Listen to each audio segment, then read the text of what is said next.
Bismillahirrahmanirrahim. Assalamualaikum warahmatullahi wabarakatuh. Teman-teman, apa kabar? Semoga selalu dalam keadaan sehat. Perkenalkan, saya Ahmad Fahrudin, manajer HRD di PT Bersama Zata JTBK. Insya Allah hari ini kita akan sama-sama sharing, belajar tentang hal yang paling fundamental, dan ini menjadi prasyarat kita untuk bisa menjadi seseorang yang sangat bermanfaat baik secara pribadi maupun bagi perusahaan. Apa itu? Yaitu bicara tentang growth mindset. Teman-teman sekalian, kalau bicara tentang growth mindset, ini bicara tentang sesuatu yang ada dalam diri kita yang hari ini menjadi wajib perlu adanya. Kenapa? Karena kalau teman-teman perhatikan, dunia hari ini berubah dengan sangat cepat sekali.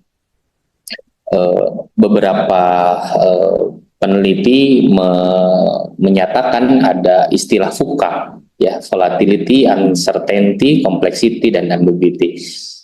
Dunia berubah dengan sangat VUCA, bahasanya begitu. Apa itu? Yang pertama, volatility. Betapa kemudian perubahan faktor eksternal itu berubah dengan sangat cepat, dan teman-teman perlu ketahui bahwa perubahan yang sangat cepat ini itu terjadi akibat perkembangan teknologi yang juga berlangsung dengan sangat cepat, ditambah adanya perubahan kondisi global yang mau tidak mau juga akan cukup berpengaruh bagi kita dalam hal konteks kita sebagai karyawan di perusahaan fashion.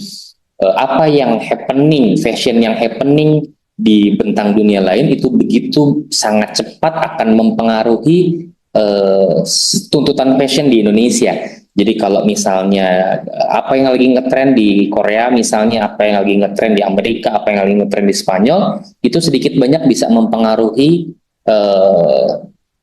preferensi atau kecenderungan konsumen untuk membeli produk-produk yang mirip atau yang happening di bentang dunia lain. Nah, oleh karena itu, ketika dunia hari ini berubah dengan sangat cepat, ada hal yang memang perlu kita ketahui, ada hal yang perlu kita sadari. Apa itu? Yang pertama, itu bicara tentang volatility. Hari ini kita sangat sulit sekali untuk memetakan pasar ke depan, ya. Kalau teman-teman coba perhatikan, kita nggak pernah paham kira-kira kecenderungan atau behavior atau produk-produk yang akan laku diterima sama konsumen ke depan itu kayak gimana sih? Itu nggak ada yang bisa tahu. Hari ini mungkin relevan, besok juga relevan, ke depan kita nggak tahu. Dulu kita pernah punya yang namanya scarf, itu sangat luar biasa dengan motif tertentu, dengan bahan tertentu, itu sangat laku di pasaran. Tapi hari ini semua sudah berubah, sudah berkembang. Pola scarfnya berubah gitu ya. Kemudian kecenderungan atau kesukaan orang untuk suka terhadap pattern-pattern tertentu dari scarf juga berubah dengan sangat luar biasa. Kemudian uncertainty, betapa dunia hari ini sangat nggak bisa kita tentukan, sangat nggak bisa kita prediksi, bahkan kita nggak bisa memetakan tentang, bahkan hari ini kita nggak pernah bisa memetakan dengan jelas sebenarnya behavior konsumen kita kayak gimana sih. Produk-produk apa saja yang pasti bisa laku di pasaran gitu, atau kecenderungan atau alasan orang milih produk itu juga kita nggak pernah bisa tahu dengan jelas, ya, dengan seksama.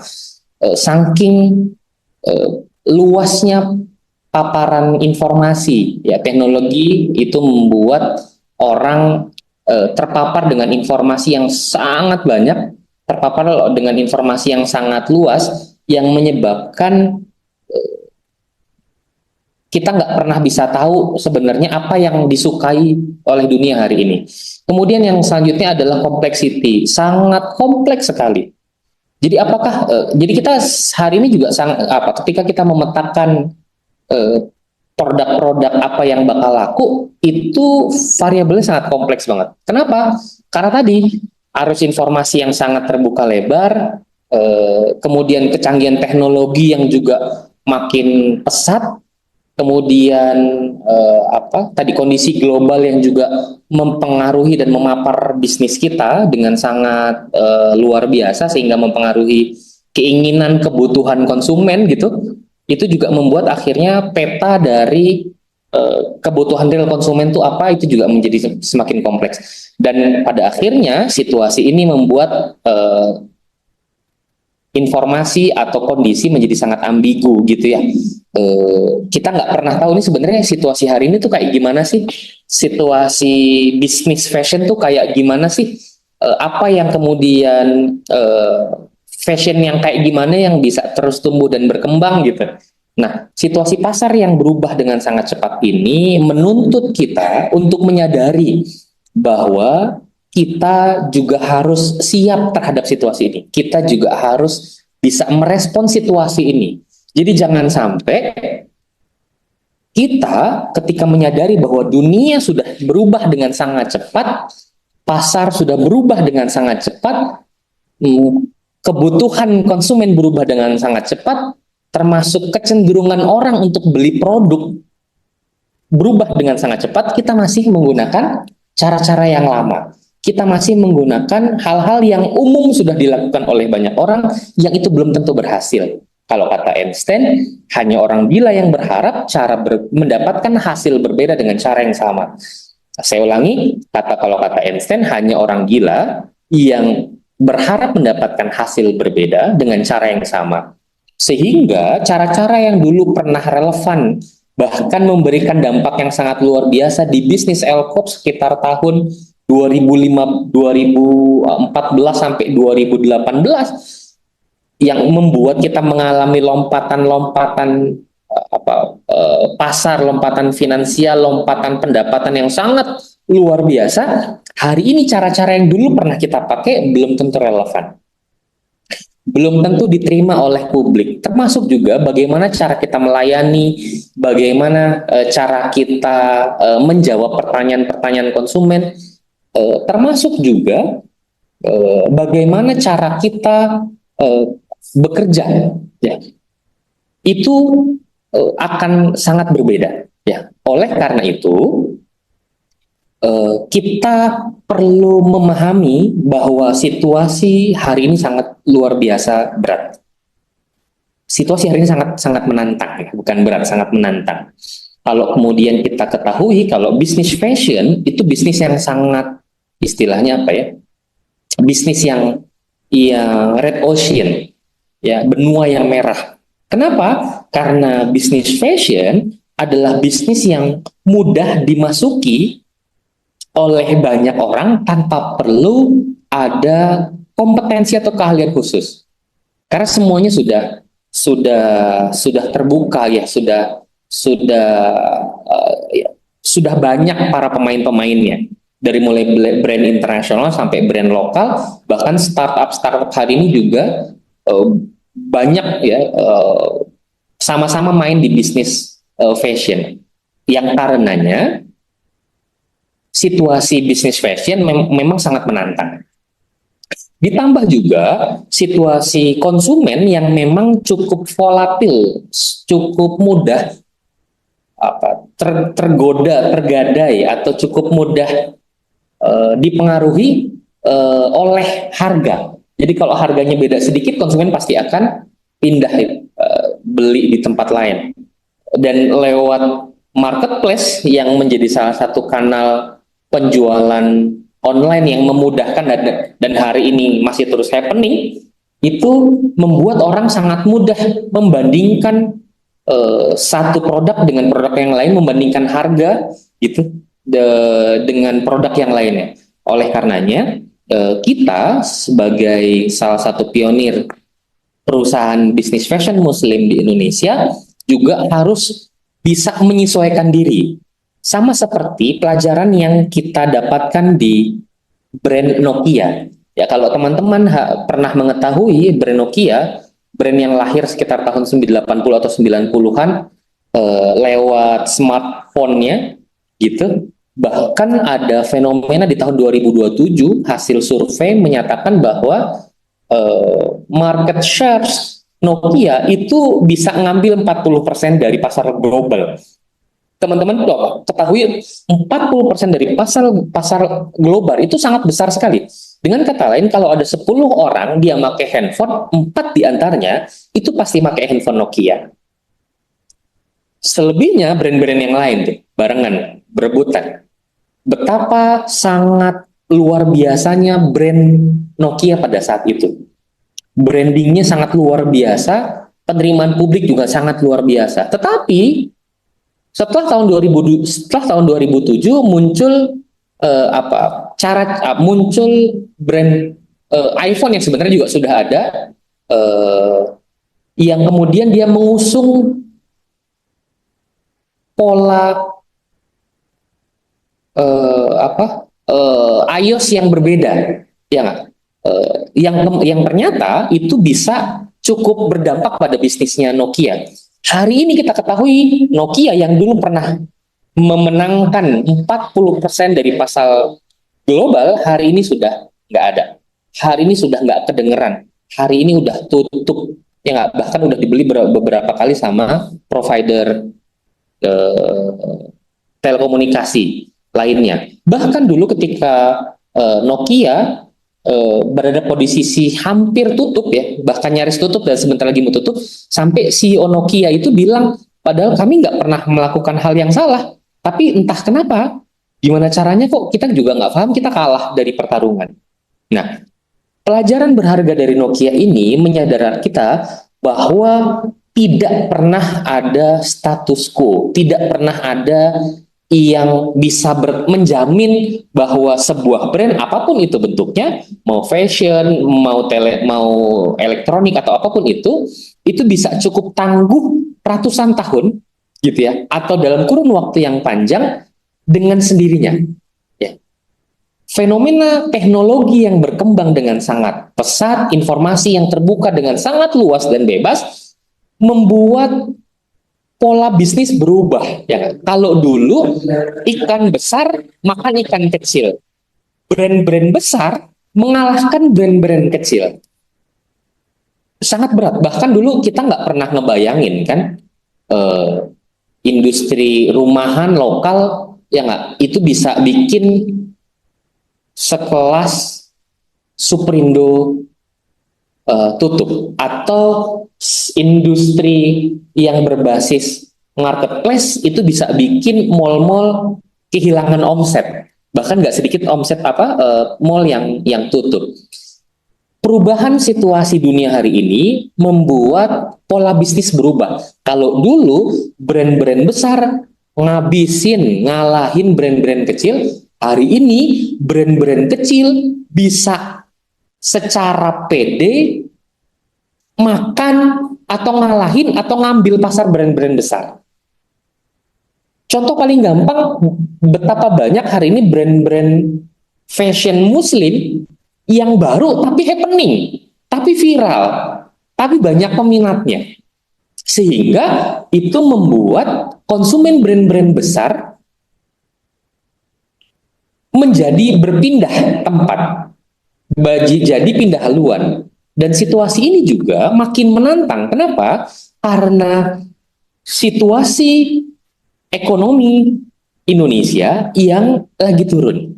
Ya, kita ketahui bahwa hasil survei dari BPS bilang kelas menengah Indonesia turun, gitu ya. Daya beli konsumen juga turun.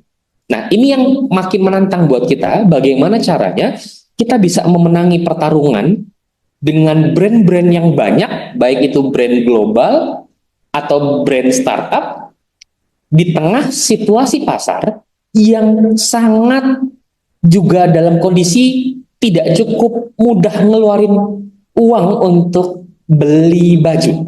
Ya, karena kebutuhan ekonomi, karena pendapatan yang turun, karena tuntutan pengeluaran yang makin tinggi, makin besar. Nah, oleh karena itu, situasi ini harus membuat kita makin waspada, membuat makin kita makin aware gitu, makin peduli, dan kita nggak boleh merasa cukup nyaman di situasi kali ini. Perasaan tidak nyaman ini bukan membuat kita makin pesimis, no. Situasi yang berat ini tidak boleh membuat kita makin merasa nggak yakin sama bisnis ini, bukan. Kita harus meyakini bahwa di tengah-tengah kesulitan selalu ada peluang. Di tengah-tengah kehimpitan selalu ada kesempatan. Dan kita perlu meyakini yang sebagai karyawan Elkops yang kita sadari bahwa Elkops punya value rahmatan lil alamin, yaitu rahmat bagi semesta, kita menyadari dan kita punya basis pijakan yang cukup kuat, yaitu Allah Subhanahu wa taala, maka kita perlu selalu ingat bahwa Allah Subhanahu wa taala di surat Al-Insyirah pernah menyampaikan inna ma'al usri yusra, inna ma'al usri yusra. Maka sesungguhnya bersama kesulitan ada kemudahan, dan sesungguhnya bersama kesulitan ada kemudahan. Kalau kita mendalami tafsir ya, dari ayat ini, kita akan dapati bahwa bersama satu kesulitan ada dua kemudahan. Jadi kalau kita coba lihat ayatnya, Allah bilang fa inna ma'al usri yusra, maka sesungguhnya yang pertama Allah gunakan huruf taukid, huruf penguat, huruf yang ini menggambarkan kalau beneran loh yang mau diomongin tuh seriusan loh, nggak main-main loh, bener-bener memang ini loh adanya gitu. Fa inna ma'al usri yusra, Allah bilang maka sesungguhnya bersama al usra, itu dalam bahasa Arab adalah isim ma'rifat yang artinya sebuah kesulitan. Yusron adalah isim nakiroh yang artinya kemudahan. Kalau kita mungkin pernah mengetahui dalam bahasa Inggris ada namanya the car atau a car. Apa bedanya the car sama a car? Kalau the car itu artinya itu loh mobilnya, bukan yang lain. Tapi kalau a car, sebuah mobil, tapi kita nggak pernah tahu mobilnya yang mana. Banyak alternatifnya. Nah, Allah menggunakan al-usra, kesulitan, menggunakan isim ma'rifat atau dekar bahasanya, yang menunjukkan bahwa kesulitannya yang itu loh, bukan yang lainnya. Yusron, itu artinya kemudahan. Yang kemudahannya nggak tahu yang mana, bisa banyak kemudahannya. Nah, dalam kaidah balaghah, kalau ada dua kalimat bergandengan menggunakan isim yang sama, isim ma'rifat yang sama, itu sebenarnya lagi bilang bahwa isim ma'rifat di kalimat pertama sama kedua sama. Artinya apa? Ketika Allah bilang bersama kesulitan, artinya kesulitan di ayat pertama dengan kesulitan ayat kedua itu artinya sebenarnya lagi ngomongin kesulitan yang sama. Bersama satu kesulitan ada yusron, ada kemudahan. Yang kemudahannya di kalimat pertama dengan kemudahan di kalimat kedua adalah dua jenis kemudahan yang berbeda. Maka dari sini kita perlu sangat meyakini bahwa atas janji Allah tadi, bahwa bersama kesulitan ada dua kemudahan. Dan mentalitas yang perlu kita bangun sebagai karyawan Elkops adalah meyakini bahwa satu-satunya cara untuk bisa mendapatkan dua kemudahan adalah dengan hadapi kesulitan.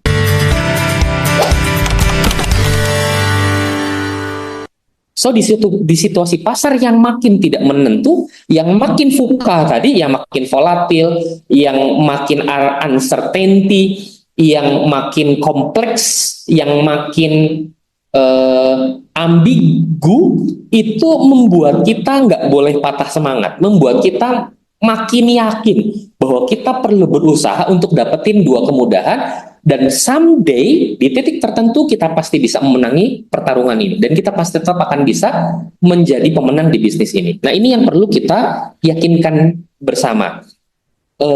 Di sebelah kanan kita lihat ada Uber, ada Facebook, ada YouTube, Alibaba sampai Airbnb. Teman-teman perlu diketahui bahwa mereka itu semua berawal dari startup. Uber tuh dari startup, Facebook apalagi cuman bikinan anak kuliahan kan gitu ya. Tapi menariknya teman-teman sekalian, keenam bisnis di sebelah kanan ini adalah keenam bisnis yang mengubah dunia, bahkan mengalahkan para status quo bisnis-bisnis yang sudah ajak. Contohnya Uber. Uber itu kan apa? Melibas dengan sangat cepat ojek pangkalan, betul nggak sih? Gitu. Atau taksi, bahkan sekelas Bluebird saja itu merasa bahwa dia kalah persaingan sampai dia bikin video permohonan maaf. Yang cukup gokil itu adalah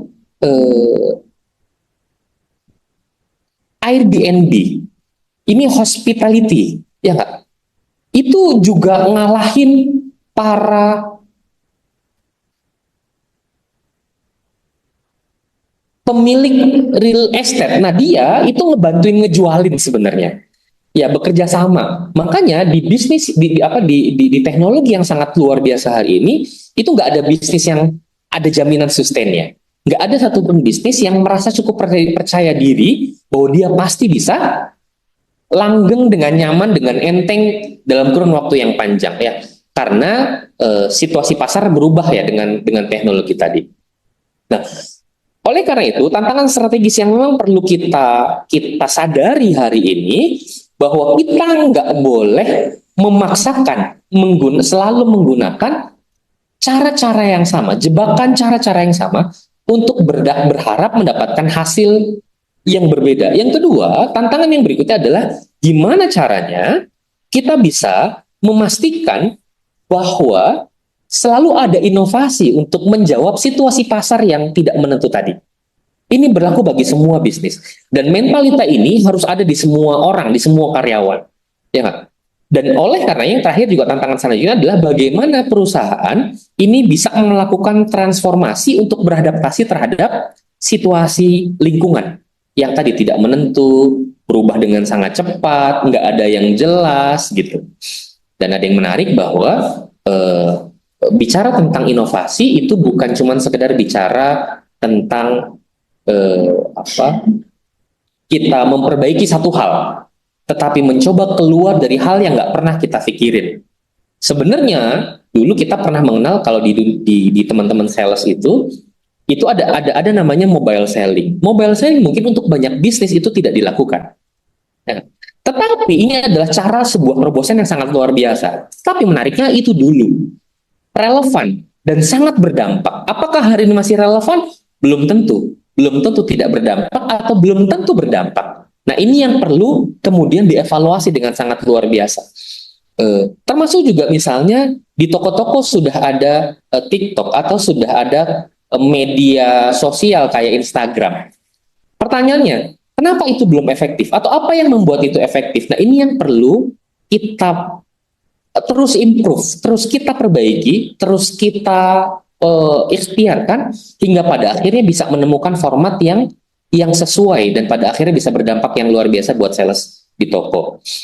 Untuk bagaimana kemudian tantangan-tantangan itu bisa kita lewatin, bahkan kita sebagai karyawan itu bisa menjadi salah satu kunci perusahaan bisa melewati situasi pasar yang sangat berat ini, yang sangat menentang ini.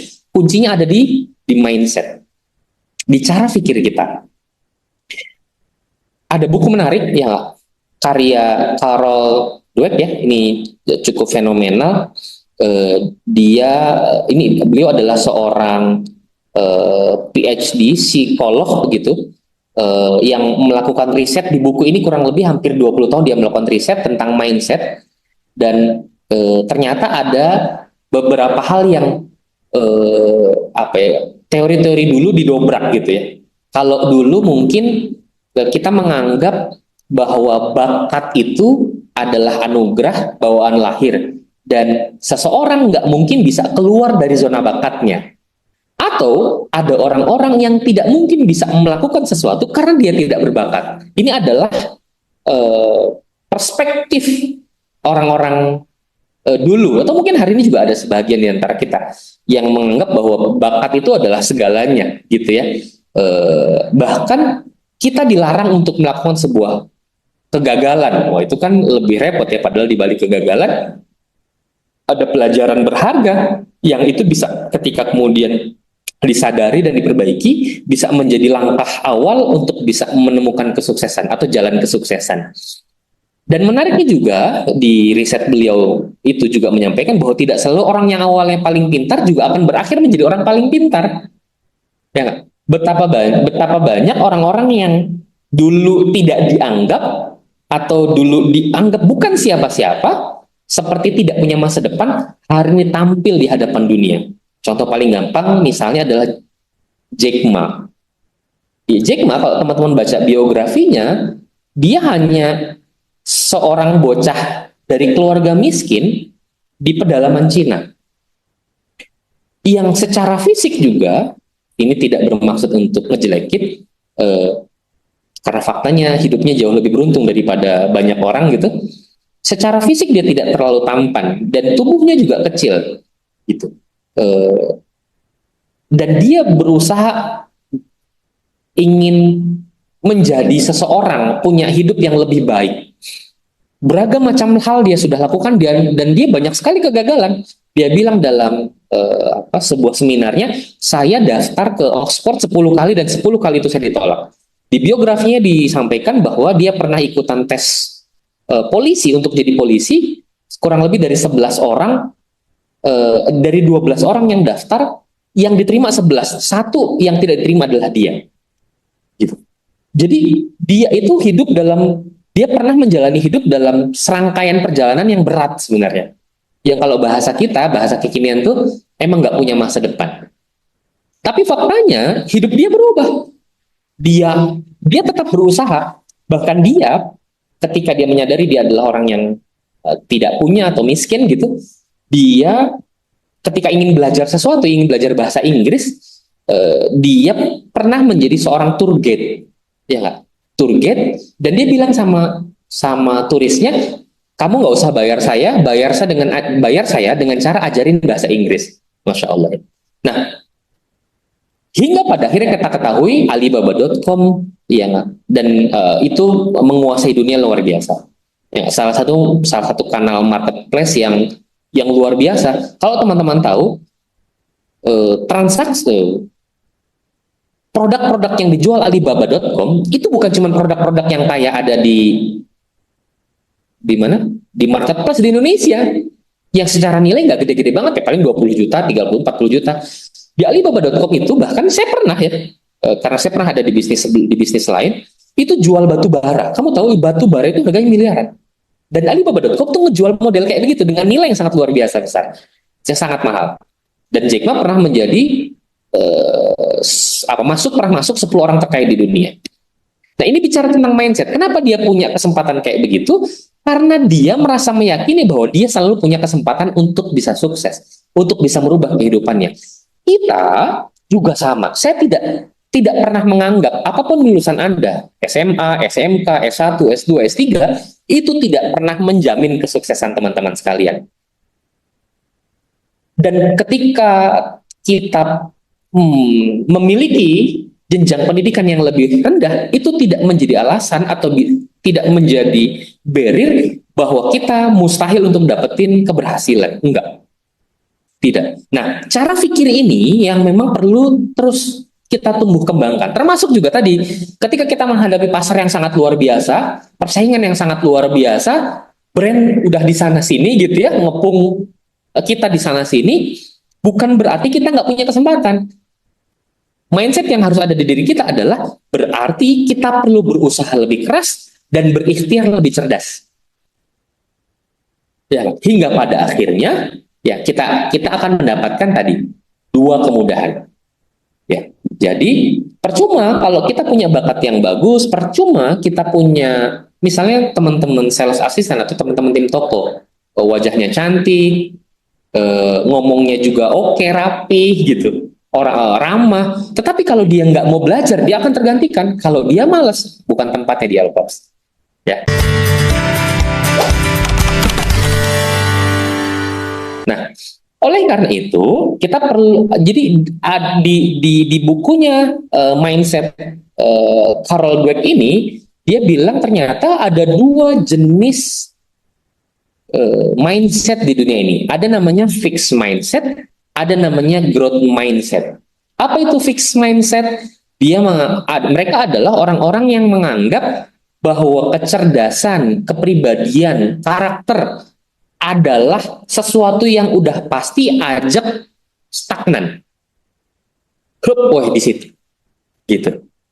Dan orang-orang yang punya fixed mindset, kecenderungannya mereka pengen terlihat pintar, mereka pengen terlihat unggul.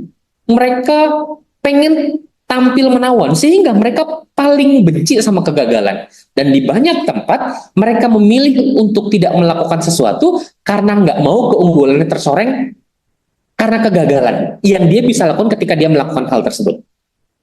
Termasuk juga mereka-mereka yang fixed mindset adalah mereka yang mengabaikan kritik. Jadi kalau misalnya nih teman-teman di toko misalnya dapat kritikan, ini kenapa bajunya mahal, kenapa bajunya kotor, atau misalnya teman-teman kita gitu ya, dikomplain kerjaannya sama atasan atau sesama rekan kerja, kok kerjaan kamu begini, kok kerjaannya nggak sesuai, kenapa kamu nggak melakukan ini dan melakukan itu. Bagi orang-orang yang punya fixed mindset, hal tersebut adalah hal yang paling menyebalkan, adalah hal yang paling dia nggak suka. Mereka menganggap itu semua adalah caci maki, itu semua adalah cara untuk menurunkan harga dirinya, gitu. Termasuk juga mereka yang punya pikiran mindset adalah, waduh, ini pasar fashion udah luar biasa berat nih. Kayaknya Elkops nggak punya masa depan deh, itu fixed mindset. Aduh, resource kita terbatas nih. Kayaknya kita nggak punya kesempatan deh, itu fixed mindset. Bahkan saya pernah diajarin nih sama Pak Toha namanya, semoga jadi amal jariah buat beliau. Beliau itu pernah jadi direktur operasional. Dia bilang gini, yang namanya manager itu adalah managing the limitation. Yang namanya manager itu adalah mengelola keterbatasan. Bagaimana caranya dia bisa mendapatkan hasil tanpa batas dengan resource yang terbatas. Disitulah kita dipaksa untuk menjadi orang yang berbeda, menjadi orang yang tidak biasa, menjadi orang yang siap menghadapi sesuatu yang terasa, terlihat, dan faktanya memang sangat berat. Gitu. Itu adalah bicara tentang fixed mindset. Yang selanjutnya yang sebelah kanan, ini bicara tentang growth mindset. Cara pikir yang bertumbuh. Siapa itu? Mereka-mereka adalah orang-orang yang meyakini bahwa kecerdasan, kepribadian, karakter itu bisa dikembangkan. Jadi kalau hari ini kalian ada tim toko misalnya yang masuk dengan membawa bekal, Pak, saya sebagai seorang introvert, Pak, kayaknya berat deh buat saya jadi jualan, Pak. Atau misalnya ada karyawan yang, Pak, kayaknya saya belum pernah ngelakuin itu dan kayaknya saya nggak bisa ngelakuin itu. Saya perlu yakinkan sama teman-teman, teman-teman perlu merubah cara pikirnya bahwa siapapun berhak untuk jadi apapun dan melakukan apapun. Kita semua bisa, ya nggak? Gimana caranya? Dengan latihan panjang, dengan proses yang mungkin tidak menyenangkan, dengan mencoba berpikir lebih keras, menganalisa lebih tajam, mencoba hal-hal baru yang mungkin beresiko. Tapi kita coba, ya nggak? Sehingga kata kunci dari growth mindset adalah keinginan untuk terus belajar. Sehingga dia siap untuk menerima tantangan dan nggak mudah menyerah. Dan kalaupun dia lakukan sebuah kegagalan, dia jadikan itu sebagai pelajaran yang sangat luar biasa. Yang sangat luar biasa. Bahkan di teori Kaizen, yang itu menjadi inspirasi buat banyak industri yang menjadi salah satu pilar dari Toyota Way, kenapa bisnis Astra masih berkembang dan masih luar biasa hari ini, itu ada salah satu pilarnya adalah namanya Kaizen. Bahasa Inggrisnya continuous improvement. Di Kaizen, seseorang bahkan diizinkan untuk melakukan kesalahan. Bahkan di Kaizen, salah satu penerapan Kaizen adalah masing-masing karyawan setiap bulannya atau dalam periode bulan tertentu diminta untuk mencari kesalahan dari bisnis proses yang dia jalani. Mencari kesalahan. Memang didorong untuk mencari kesalahan. Untuk apa? Untuk kemudian menemui ruang-ruang untuk bisa mendapatkan ruang-ruang improvement, ruang-ruang perbaikan. Bahkan diizinkan untuk salah, syaratnya apa? Satu, dia dapat solusinya. Dua, dia nggak akan ngulangin lagi. Nah, pikiran-pikiran model seperti ini yang kemudian membuat bisnis bisa sustain. Dan kita sebagai karyawan juga harus punya mindset itu, harus punya cara pikir itu. Karena bisnis ini akan sangat tergantung dari karyawannya. Karyawan adalah aset paling penting, pihak yang paling berpengaruh terhadap keberlangsungan bisnis. Karena bisnis hanya sebuah nama. Man behind the gun adalah kita sebagai karyawan. Maka oleh karena itu kita semua diminta dan didorong untuk selalu punya growth mindset. Jadi kalau ada keluhan, ada komplain, ada teguran dari atasan, dari rekan kerja, terima itu sebagai sebuah rasa sayang atas kepedulian mereka. Masih mau menasehati kita dan memberikan izin kepada kita untuk memperbaiki di lain kesempatan. Nah, ini beberapa pemaparan, beberapa contoh gampangnya yang namanya fixed mindset. Percaya bahwa kualitas dasar manusia, kayak kecerdasan, bakat itu bersifat tetap ya. Percaya bahwa manusia memiliki jumlah kecerdasan tertentu dan ya itu aja. Dan mereka ingin selalu terlihat pintar, nggak pernah terlihat, nggak pengen terlihat bodoh. Makanya menghindari tantangan dan menghindari hal-hal yang bisa berpotensi membuat dia gagal. Kemudian dia juga tadi ya, biasanya menghindari tantangan dalam hidup, gampang menyerah, dan baperan kalau hari ini gitu. Dan yang juga cukup marak itu adalah dia mudah insecure sama kesuksesan orang, sama keberhasilan orang, ya Pak. Jadi kalau kita mendapati sebuah rekan kerja yang lebih unggul dari kita, achievementnya lebih, produktivitasnya lebih baik daripada kita, itu jangan kemudian jadi minder, karena itu adalah artinya kalau kita minder, merasa dia bisa, kayaknya saya berat deh. Emang dia keren banget ya, kok saya nggak bisa-bisa. Nah, pikiran-pikiran itu ketika ada dalam pikiran kita, itu artinya memang kita terjebak pada cara pandang yang tetap atau fixed mindset. Dan ini cukup berbahaya buat perusahaan. Dan kalau kita sempat singgung tadi bicara tentang Nokia, salah satu kegagalan Nokia di pasar, di pangsa pasar elektronik atau smartphone adalah karena dia tidak mau berinovasi. Ada namanya sistem operasi baru. Dulu dia pakai Symbian. Ada yang baru namanya Android, yang lebih mudah untuk disesuaikan dengan banyak hal. Dan dia open source, gitu. Nah, dia mau bersikukuh, enggak, Symbian lebih bagus kok. Faktanya karena perilaku konsumen berubah, ternyata orang lebih seneng sama pakai Android. Dan itulah titik awal kegagalan dia. Ya enggak? Dia terlalu fixed mindset, menganggap ini udah paling benar kok, ini udah benar kok. Padahal di Nokia juga ada research and development-nya, ada bagian itu. Tetapi menganggap bahwa kitalah penentu pasar, itu juga jadi salah satu alasan titik awal dari kehancuran. Berbeda dengan teman-teman yang growth mindset, ya, mereka percaya bahwa semua kemampuan itu bisa dikembangkan, bisa diubah, bisa ditumbuhkan melalui dedikasi dan kerja keras. So, kalau teman-teman tadi sudah berusaha melakukan ikhtiar A, belum berhasil, evaluasi apa yang salah dengan A, ya nggak? Perbaiki. Kalau masih berat dan nggak berdampak, coba lakukan hal B misalnya. Jadi hal-hal apa yang memang belum dilakukan, sempurnakan. Yang belum dilakukan. Yang awalnya misalnya introvert, cobalah mulai menyapa lebih dahulu terhadap konsumen. Ulangi itu sekian kali banyak, berpuluh-puluh kali. Maka insya Allah akan ada momen di mana kamu akan cukup pede dan berani untuk menyapa orang lebih dahulu, sebelum bicara panjang sama konsumen. Jadi sebenarnya punya kesempatan kok. Bahkan ada istilah, orang itu akan menjadi ahli di 10.000 jam pertama. Ya, siapapun yang melakukan apapun akan menjadi ahli setelah dia melakukan hal tersebut paling tidak 10.000 jam pertama. Apa yang membuat kita menjadi seorang salesman yang keren? Ya setelah kita jalanin 10.000 jam pertama. Apa yang membuat kita jago banget dalam mengelola orang? Ya nggak? People development, ya setelah kita ngelewatin 10.000 jam pertama. So, jalani 10.000 jam pertama itu dengan baik, dengan tenang, dan dengan apa? Bahasa Sunda itu leg-leg, dengan tekun. Ya, dengan tekun. Tetapi ada cara lain sebenarnya yang membuat kita bisa mempercepat durasi 10.000 jam itu. Nggak perlu sampai 10.000 jam. Gimana caranya? 1, baca buku. 2, ikutan training atau pelatihan. Ya, dari situ, dari keduanya kita akan belajar hal-hal teknik-teknik yang sudah proven untuk mengubah diri kita dan membuat diri kita makin baik. Gitu ya. Jadi jangan tinggal diam, teman-teman sekalian. Kemudian mereka yang punya growth mindset, mereka menciptakan kecintaan pada belajar dan ketahanan yang sangat penting untuk pencapaian yang besar. Jadi dia punya yang namanya resilience, punya daya tahan. Gitu.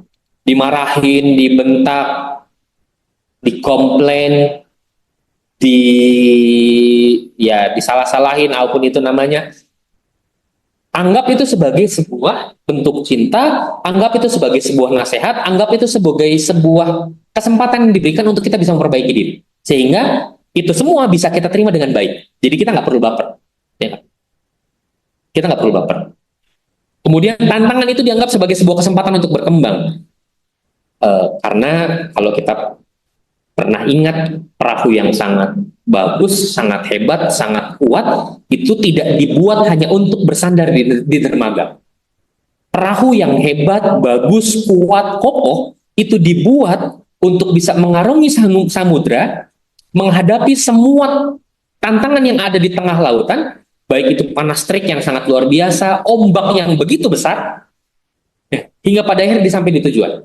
Dan yang paling menarik, nahkoda terbaik adalah nahkodanya. Mereka-mereka yang membawa kapal pesiar ke tengah samudra. Bukan cuma sekedar perahu getek kalau dulu bahasa Jakartanya ya, yang cuma nyebrangin sungai doang begitu dong, enggak. Maka nahkoda terbaik adalah mereka yang membawa perahu tadi ke tengah. Maka mudah-mudahan kita juga menjadi nahkoda di posisi-posisi kita. Ada yang di posisi sales, ada yang di posisi HRD, ada yang di posisi marketing, ada yang di posisi supply chain, ada yang di posisi MD, ada yang di IT, ada yang di internal audit. Jadi kita perlu menjadi nahkoda di posisi kita dan menjadi sebaik-baiknya nahkoda dengan bermodal pikiran yang terus tumbuh tadi atau growth mindset.